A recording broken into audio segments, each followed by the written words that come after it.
listening. So I want to give you 4 more tools that will help you every time, and you won't forget them. The first tool is to be open to your intuition, to be open to listening, but you're not listening for words, you're listening for energy. You're listening for subtle dissonances. You're listening for whether things feel true. When you work with intuition, we don't live as sixth sensors in the world of right and wrong. Because right and wrong for who? What's right for me may not be right for you. So we step into a third space and we live with the frequency of what feels true for me for now.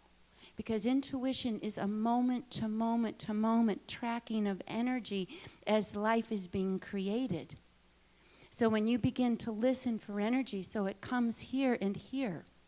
We don't listen up here. I really do call that left brain the bad neighborhood. That is the neighborhood we want to move out of. We want to move to the right, to the heart, and this is where the spirit moves you. I was talking one time, I was offered to be the speaker who introduced Deepak Chopra at an event one year, just because Choquette and Chopra are like 2 letters right apart from each other, so I was right before him. And he said, I was talking to him, and we were in this little event where they invited a bunch of people in Chicago to this special dinner or coffee, whatever, to meet Deepak. But one of the people that came was the head of the Bulls basketball team. And I talked to him because they were on a winning streak, and I said, how do you know? How do you know if you have a winner? How do you know if you have a champion? How do you choose? And he said to me, which I love because it just confirmed everything I teach, he said, we watch their hips. Because the true champions, their hips are moving with the ball and their head moves last. So intuition is a very flexible physical thing. So how open are you to that? How many of you are members of the woulda, coulda, shoulda club of lost opportunity where you felt the energy, but your mind went into tight butt? You know, the minute my teachers taught me, the minute you figure it out, the minute you go to your head to start figuring it out and start justifying it, you've lost your moment. So it's a very fluent thing. How open are you to being moved? How open are you to flowing with something without having to explain to anyone? That's freedom.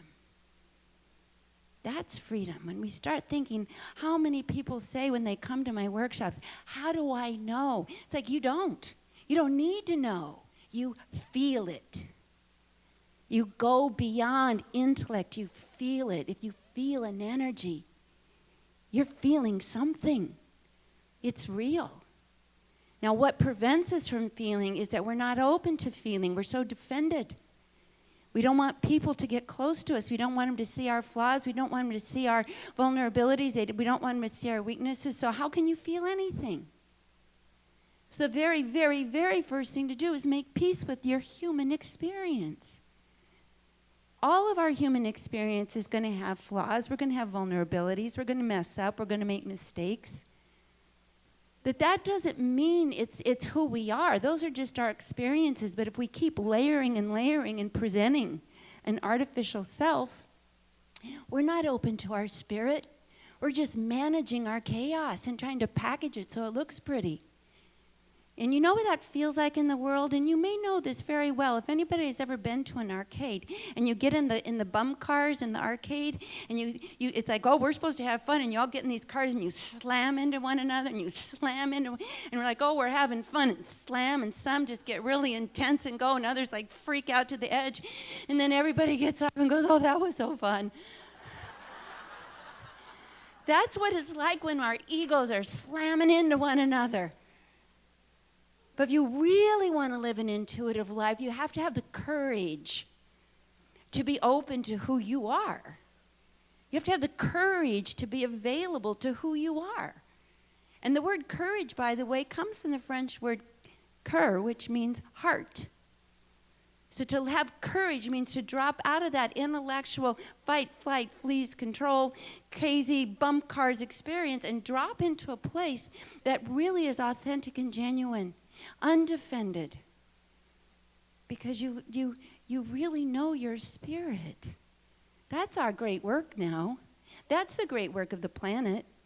Not to know more, but to get our minds in service to our great spirit and start living lives that are genuinely informed beyond our intellects, informed from a deep spiritual place that says we matter, we matter, we matter to one another, we matter to the planet. That's intuition. So let us create things that no longer isolate us. Let us create things that connect. Intuition is the great connector.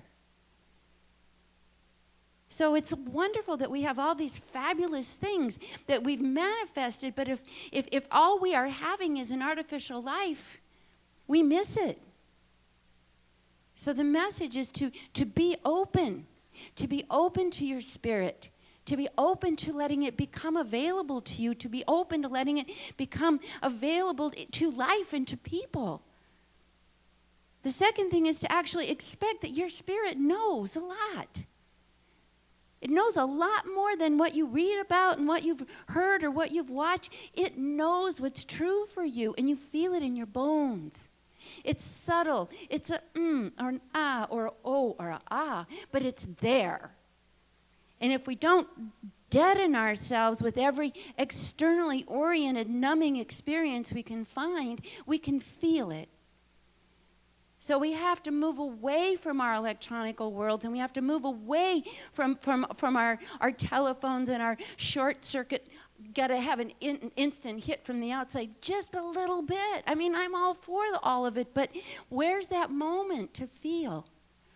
And if we don't create that moment, you're going to miss it.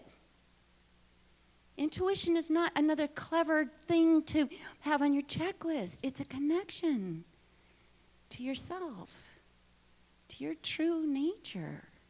True, not right.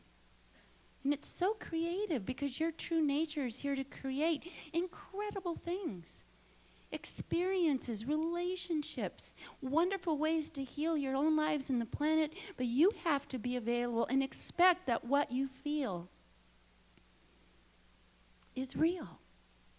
Real enough to go to the next step, which is act on it. How many of you have missed your moment saying, I knew that, I felt that, why did I, da-da-da-da? And that's why I have you dance first.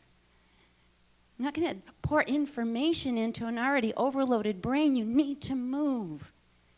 Because you move all those other words out so you can hear your own inner voice. That's why we move. That's why the whirling dervishes whirled. Because they were spinning it all out to connect. So the fire of us is our spirited dances. So then we trust what we feel. What a bold move. To not have to explain or put it in parentheses or what do I say? I can't tell you how many people have come to me who've said, I feel my intuition, but they don't get it. There is no they. You don't get it. I teach people who are at the top of the highest levels of corporations around the world. I teach people at some of the highest levels of government. And the people who are there, they listen to their spirit. You can be that. You can be that genius. But not unless you make that choice. The choice that will change your life is to quit asking questions here. Start sourcing here. And have the courage. Have the courage to breathe in your own genius and to stand in your own power and to be transparent and quit hiding and quit feeling like you have to.